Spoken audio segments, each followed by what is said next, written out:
नमस्कार साथियों, स्वागत है आपका दिनेश एकेडमी यूट्यूब चैनल में। तो साथियों, आज की जो हमारी एमसीक्यूज है उत्तराखंड से संबंधित पार्ट 14, तो देख लेते हैं आज की एमसीक्यूज पार्ट 14 में कौन कौन से प्रश्न जो है इस वीडियो में रहने वाले हैं उत्तराखंड से संबंधित। तो शुरू कर लेते हैं। तो कुमाऊं आयरन वर्कर्स कंपनी की स्थापना कब हुई थी? तो कुमाऊं आयरन वर्कर्स कंपनी की जो स्थापना हुई थी तो ये हुई थी 1862 ईस्वी में। तो इसकी जो स्थापना हुई थी 1862 ईस्वी में। उसके बाद नेक्स्ट है कि पहाड़ का अंबेडकर किसे कहा जाता है? तो पहाड़ का अंबेडकर किसको कहा जाता है? तो पहाड़ का जो अंबेडकर कहा जाता है हरिप्रसाद टमटा को। तो इनको जो है पहाड़ का अंबेडकर कहा जाता है हरिप्रसाद टमटा को। उसके बाद नेक्स्ट प्रश्न है कि सूर्यवंश के विद्रोही खवस खां को किसने शरण दी थी उत्तराखंड में? यानी कि जब सूर्यवंश का शासन था तो उस समय जो खवस खां थे तो ये सूर्यवंश के विद्रोही जो रहे थे तो इनको जो है किसने शरण दी थी? तो ये दी थी हमारी मानिक चंद ने।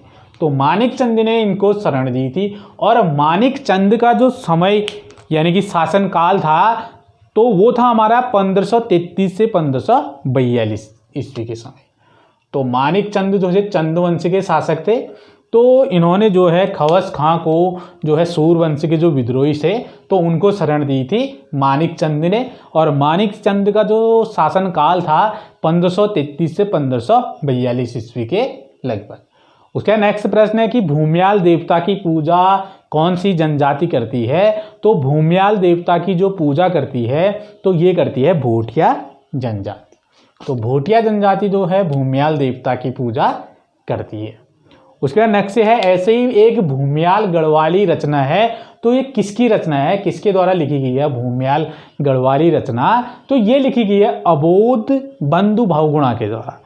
तो अबोध बंधु बहुगुणा के द्वारा जो है ये रचना लिखी गई है भूमियाल गढ़वाली जो रचना है अबोध बंधु बहुगुणा। यानी कि भूमियाल देवता की पूजा कौन सी जनजाति करती है? भोटिया जनजाति। भूमियाल गढ़वाली रचना किसकी है? अबोध बंधु बहुगुणा। तो ऐसे ही तीसरा जो प्रश्न है कि भूसेन देवता की पूजा कौन सी जनजाति करती है?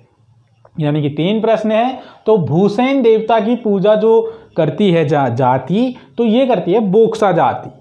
तो बोक्सा जाति जो है भूसेन देवता की पूजा करती है। तो 3 प्रश्न है। भूमियाल देवता की पूजा कौन सी जनजाति करती है? भोटिया जनजाति। भूमियाल गढ़वाली रचना जो है किसके द्वारा लिखी गई है? अबोध बंधु बहुगुणा के द्वारा। ऐसे ही भूसेन देवता की पूजा कौन सी जाति करती है? तो बोक्सा जाति।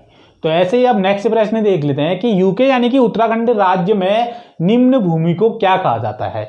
तो उत्तराखंड में जो है उत्तराखंड राज्य में तो जो निम्न प्रकार की भूमि होती है तो उसको कहते हैं खील। तो खील जो है इस भूमि को कहते हैं जो निम्न प्रकार की भूमि कहा जाता है जिसको उत्तराखंडी राज्य में। ऐसे ही अब नेक्स्ट प्रश्न है कि गढ़वाल पत्रकारिता का पितामह किसको कहा जाता है? तो गढ़वाल पत्रकारिता का जो पितामह कहा जाता है विशंबर दत्त चंदोला को। तो ये जो है हमारे विशंबर दत्त चंदोला को जो है गढ़वाल पत्रकारिता का पितामह कहा जाता है। ऐसे ही नेक्स्ट प्रश्न है कि गढ़वाल में पत्रकारिता का जनक किसको कहा जाता है? यानी कि पहला जो प्रश्न था कि गढ़वाल पत्रकारिता का पितामह किसको कहा जाता है? तो विशंबर दत्त चंदोला। तो ऐसे ही नेक्स्ट प्रश्न है कि गढ़वाल में पत्रकारिता का जनक किसको कहा जाता है? तो गढ़वाल में जो है पत्रकारिता का जो जनक कहा जाता है गिरिजा दत्त नैथानी को। तो ये जो है गढ़वाल में जो है पत्रकारिता के जनक कहे जाते हैं गिरिजा दत्त नैथानी। ऐसे ही नेक्स्ट प्रश्न की गढ़वाल का भीष्म किसको कहा जाता है? यानी कि एक प्रश्न के 3 जो सवाल हैं। यानी कि गढ़वाल पत्रकारिता का पितामह किसको कहा जाता है? विशंबर दत्त चंदोला। तो ऐसे ही गढ़वाल में पत्रकारिता का जनक किसको कहा जाता है? तो गिरिजा दत्त नैथानी। तो ऐसे ही गढ़वाल का भीष्म किसको कहा जाता है? तो ये कहा जाता है बैरिस्टर मुकुंदी लाल को। तो एक सवाल के 3 जो हैं इस तरीके से जो है ये सवाल हैं तो इनके उत्तर जो हैं अलग अलग हैं। तो ऐसे जो है हमको याद रखना है कि गढ़वाल पत्रकारिता और गढ़वाल पत्रकारिता का जनक और गढ़वाल का भीष्म किसको कहा जाता है। उसके बाद नेक्स्ट जो है कि पुष्पभद्रा और गंगरांचल नदियों का संगम स्थल कहाँ पर होता है। यानी कि जो पुष्पभद्रा और गंगरांचल नदियों का जो संगम स्थल होता है उत्तराखंड में, तो ये होता है रानीबाग में। तो इसका जो संगम स्थल है रानीबाग में।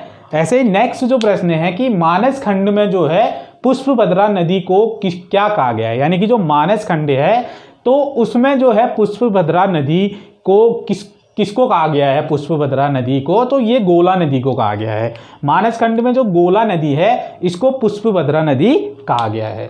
तो नेक्स्ट जो प्रश्न है कि नर और नारायण जो पर्वतों के मध्य स्थित क्या है, तो नर और नारायण के मध्य जो स्थित है पर्वतों के मध्य, तो ये है हमारा बद्रीनाथ धाम।